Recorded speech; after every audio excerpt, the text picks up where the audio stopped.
Whoa! Okay, let's not mind that, and let's pay attention to this new video.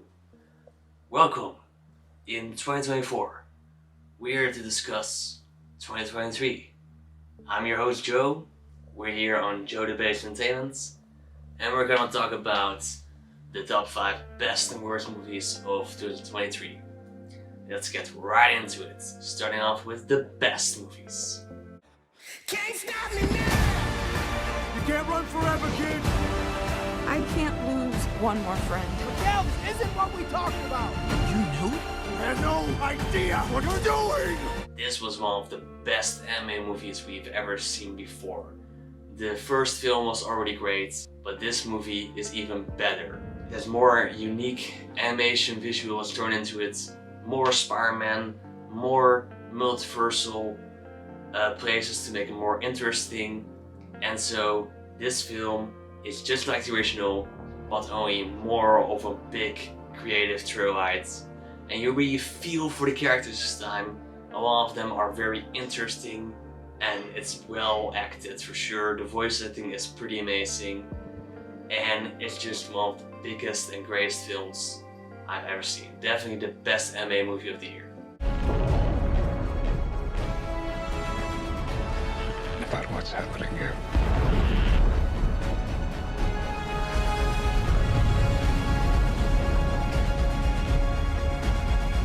This movie tells a story about whether or not we should blow up a place with a nuclear bomb. And that sounds like a very boring story on paper. We also got black and white and color thrown into it just to make it more and less interesting. But it's all safe because of the amazing cast that's thrown into it. Everyone in this film shows a great performance and they all save the film. It's all so great because of the amazing performances delivered by the great actors. Other than that, it's also very interesting to see this story come to life. And of course, it's all brought to life on screen by the amazing director Christopher Nolan, and so this was one of his best for sure. One last time. Into the forever and beautiful sky. This was definitely one of the best third entries in a trilogy in my opinion. It really ended the entire Guardians trilogy in the best way possible. Every character ended up at the exact place they should be. They all got a very satisfying character arc. We all thought that someone would die, but in the end, not many did. And a lot of characters got what they deserved in the end. Every character ended up at the right place they should be. They all got a satisfying character arc. And that's what made this sequel one of the best endings to a trilogy. It was one of the most satisfying films of the year. It was full of great comedy, amazing action, really good acting, and just one of the best cinematography and set pieces all around. The CGI was also pretty great, and this movie is just so great, all because of the amazing James Gunn.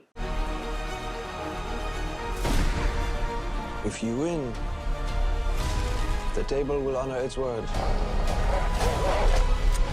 You'll have your freedom. Speaking of great endings to a franchise, we got this another sequel, which is also one of the best endings to a franchise. Of course, we still got a lot of spin-offs coming out in the future, but this ended the main franchise. And you can forget about the characters, because this movie is all about the action, the great camera work, and the amazing thrill rides full of great visuals. This movie only works because of the great action and the amazing acting thrown into it. It is definitely one of the best action sequels out there. Now before we get to number 1, I'd like to give away some quick honorable mentions. What's your ultimate objective?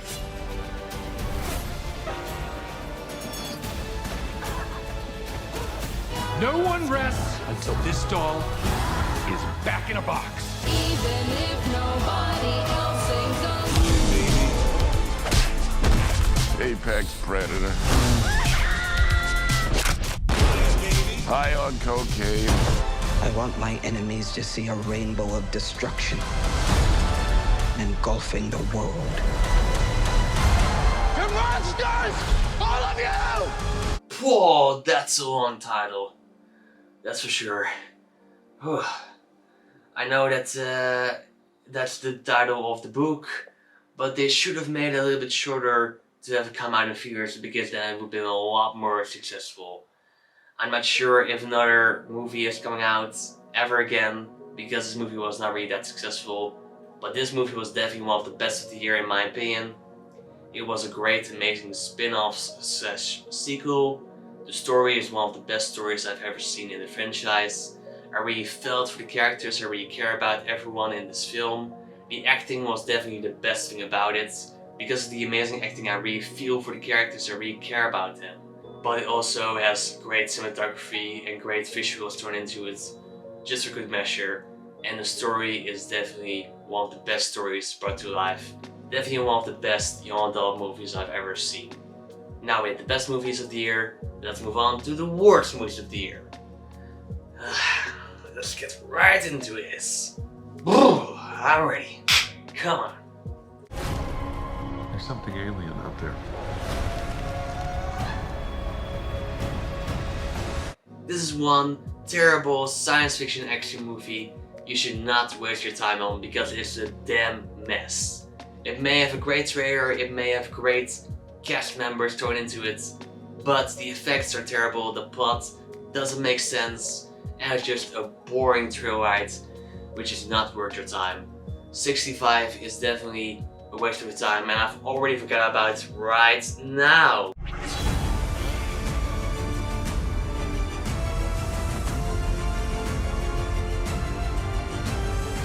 I don't get why they keep remaking these classic horror movies.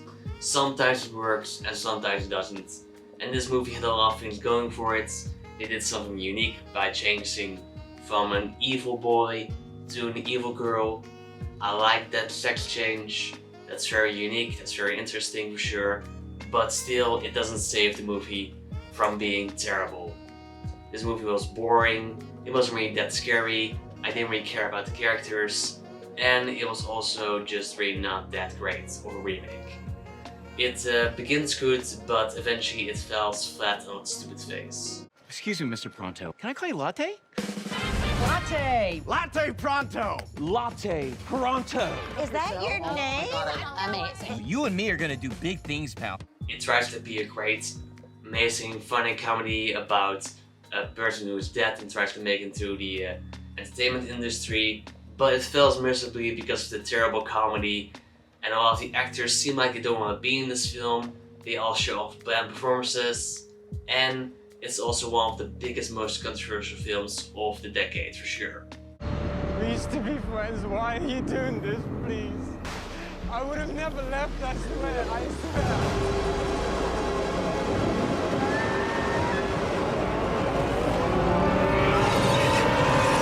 This movie has already got a sequel coming out because it was just successful enough to get a sequel, and I'm not looking forward to the sequel, and I'm not gonna even watch it, I think, because it's gonna be terrible for sure. This movie ruined my childhood. I'm never gonna look at Winnie Pooh the same way again. But this movie was definitely not scary at all. It was a terrible horror movie. I didn't really care about any of the characters. It was also very boring. And it's about Winnie Pooh and his friends hunting down a bunch of teenagers. How good can that be? Not good. Definitely not good. In fact, it was terrible. One of the most terrible movies of the year, and one of the worst horror movies of all time. Now, before we get to number one, I'd like to give away some quick dishonorable mentions. You're not shutting me down, not this time. You're so good at this. I'm not gonna just let us give up on it. Well, how you gonna support my daughter by following a dream? Do you have like some dream Bitcoin or a dream 401k or some shit? I am gonna give it everything I have. That sounds like some white boy shit. Didn't it ever occur to you that he could be a foreign asset trying to compromise your mission?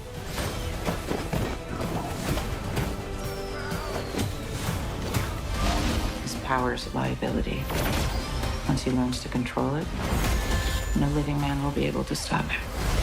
This movie tries to be a great action karate film, but it fails miserably because of the terrible plots, the bland acting performances that make all the characters very forgettable and one-dimensional, and overall it's just a film full of terrible action. The plot is just very boring, so this comes off as another terrible action movie you should not waste your time on. You may have already forgot about it. Yeah, forgot about it pretty quickly. Move on to another great action movie. Maybe we should watch John Wick. Now, that's something I'm looking forward to. And we have done it. We have discussed the best and the worst in one video. I hope you guys enjoyed. Tell me down in the comments below which movies you think are the best and the worst of the year. Tell me if I missed any. Like this video, subscribe to my channel, and see you guys next time.